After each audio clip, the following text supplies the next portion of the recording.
ಹಾಗಾಗಿ ನಾ ವಿಡಿಯೋ ಮಾಡಿ ಎಲ್ಲರೂ ಹಾಕೋಕ್ಕಿಂತ ನಾ ಸರ್ ಫಿಸಿಕಲ್ ಆಗಿ ಭೇಟಿ ಆಗ್ಬೇಕಂತ ಹೇಳಿ ನಾನು ಭಾಳ ಅದ್ರ ಸಂಬಂಧ ನಾ ಕಾಯ್ತಾ ಇದ್ದೆ. ಅದ್ರ ಸಂಬಂಧ ಈ ವಿಡಿಯೋನ್ಯಾಗ ನಾನು 4 ಮಾತುಗಳನ್ನು ಹೇಳೋದಕ್ಕೆ ಬಯಸ್ತೀನಿ. ಸರ್ ನಂದು ಹೋದ ವರ್ಷನೇ ಕೆಸೆಟ್ ಆಗ್ಬೇಕಾಗಿತ್ತು. 2 ಮಾರ್ಚ್ಗಳಿಂದ ನಂದು ಹೋದ ಸರ 2 ಮಾರ್ಚ್ನಿಂದ ನಂದು ಕೆಸೆಟ್ ಪಾಸು ಆಗಲಿಲ್ಲ.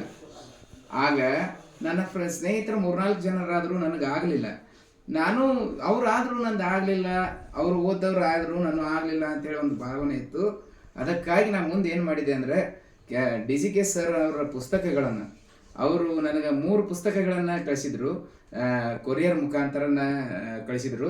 ಇಂಗ್ಲೀಷ್ 1ನೇದು ಲ್ಯಾಂಗ್ವೇಜು, ಆನಂತರ ವ್ಯಾಲ್ಯೂಮ್ 1 ವ್ಯಾಲ್ಯೂಮ್ 2 ಅಂತೇಳಿ ಅವುಗಳನ್ನು ತಗೊಂಡು ನಾನು ಸತತ ಪ್ರಯತ್ನ ಮಾಡ್ಕೋತು ಹೋದ ಸಲ ಅದನ್ನು ನಾನು ಏನು ಪಾಸ್ ಮಾಡಬೇಕು ಅಂಥೇಳಿ ನಾನು ಇಷ್ಟೇ ಇಟ್ಕೊಂಡಿದ್ದೆ. ಆದರೆ ನಾನು ಡಿಸ್ಟಿಕ್ಕಿಗೆ 9ನೇ ಕರ್ನಾಟಕ ರಾಜ್ಯಕ್ಕೆ 9ನೇ ರ್ಯಾಂಕ್ ಬರ್ತದೆ ಅನ್ನೋದು ನನ್ನ ಇದು ಕೂಡ ಇದ್ದಿದ್ದಿಲ್ಲ. ಪಾಸ್ ಮಾಡಿದ್ರೆ ಆಯಿತು ಅಂತೇಳಿ ಅಭ್ಯಾಸ ಮಾಡಿದರೆ ನಂದು ಏನಾಗಿದೆ ಅಂದರೆ ಕರ್ನಾಟಕ ರಾಜ್ಯಕ್ಕೆ 9ನೇ ರ್ಯಾಂಕ್ ಬಂದದ. ಇದು 9ನೇ ರ್ಯಾಂಕ್ ಬರಬೇಕಾದ್ರೆ ನನ್ನ ಸಾಧನೆ ಒಂದು ಅಷ್ಟೇ ಬೇಕಾಗಿಲ್ಲ, ಅದರ ಜೊತೆಗೆ DGK ಸರು, ನಮ್ಮ ಕೊಟ್ನೆ ಸರು, ಇವರೆಲ್ಲರ ಆಶೀರ್ವಾದ ಇದ್ದಿದ್ದರಿಂದೇ ನಾನು ಬಂದಿದ್ದೇನೆ. ಅವರು ನಾನು ನೋಡಿದೆ ಸರು ಎಷ್ಟು ಹೋದ ವರ್ಷ ಅವರು ಸರ್ ಎಲೆಕ್ಷನ್ ಡ್ಯೂಟಿನೇ ಮಾಡ್ಕೋತ 57 ವಿಡಿಯೋಗಳನ್ನು ಮಾಡಿ ಅವ್ರ ಕಡೆಯಿಂದ ಎಷ್ಟು ಸಾಧ್ಯ ಆಗ್ತದೆ ಬಿಜಿ ಶೆಡ್ಯೂಲ್ ಒಳಗೆ ಅಷ್ಟು ಮಾಡ್ಯಾರ. ನಾವೊಂದು ಎಲ್ಲರಲ್ಲಿ ಒಂದು ಕೃತಜ್ಞತೆಯನ್ನು ಕೇಳಿಸ್ತೀನಿ. ಒಂದು ಮಾತನ್ನು ಹೇಳ್ತೀನಿ, ಏನಂದ್ರೆ ಎಲ್ಲರೂ ಸಾಧ್ಯ ಆದಷ್ಟು ಸರ್ ನೋಟ್ಸ್ ಭಾಳ ಒಳ್ಳೆಯವ.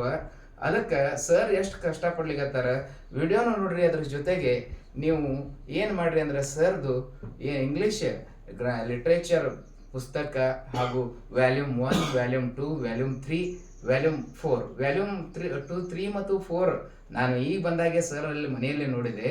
ಅವು ಕೂಡ ಸರ್ ಹೊರಗಡೆ ಹೋದಾಗ 10 ನಿಮಿಷ ನನಗೆ ಟೈಮ್ ಸಿಕ್ತು, ಅವುಗಳನ್ನು ನೋಡಿದೆ. ಅದರಲ್ಲಿ ಸಬ್ಜೆಕ್ಟ್ ಭಾಳ ಚಲೋ ಅದ.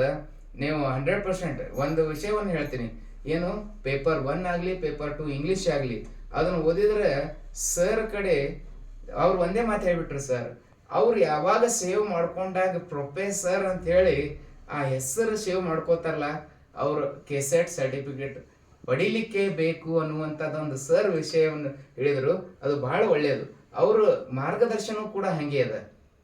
ಅವ್ರು ಸರು ಬಿಜು ಶೆಡ್ಯೂಲ್ ಬೆಳಗ್ಗೆ 8 ಗಂಟೆಗೆ ಹೋದ್ರು, ರಾತ್ರಿ 7 ಗಂಟೆ ತನಕ ಸ್ಕೂಲ್ ಒಳಗೆ ದುಡಿದು ಬಂದ್ರು ಕೂಡ ನಮಗೋಸ್ಕರ ಸರು ಕೆಸೆಟ್ ತಯಾರಿಯನ್ನು ರಾತ್ರಿ ನಾನು ನೋಡಿದೆ.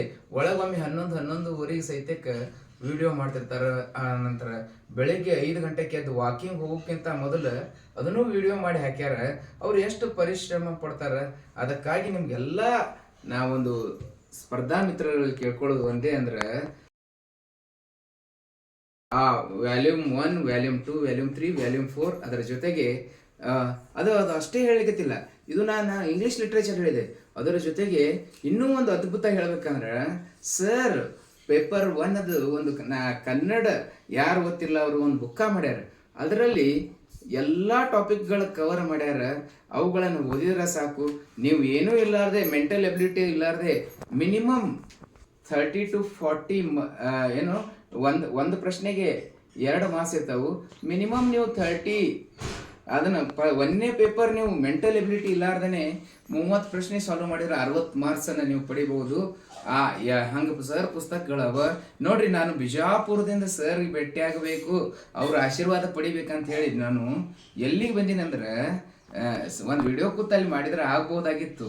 ನಾನು ಯಾಕೆ ಬಂದೀನಿ ಅಂದ್ರೆ ಸರ್ ಭೇಟಿಗಾಗಿ ಅವ್ರ ಫಿಸಿಕಲ್ ಅವ್ರ ಮೀಟ್ ಸಂಬಂಧ ನಾನು ಬಿಜಾಪುರದಿಂದ ಇಲ್ಲಿಗೆ ಬಂದೀನಿ. ಅದಕ್ಕಾಗಿ ನಾನು ಸರ್ಗೆ ಹಾಗೂ ವೈನಿಯವರಿಗೆ, ಚಿನ್ನೂಗ, ಸಮರ್ಥ ಎಲ್ಲರಿಗೂ ನಾನು ಧನ್ಯವಾದಗಳನ್ನು ಬಯಸ್ತೀನಿ. ಕೃತಜ್ಞ.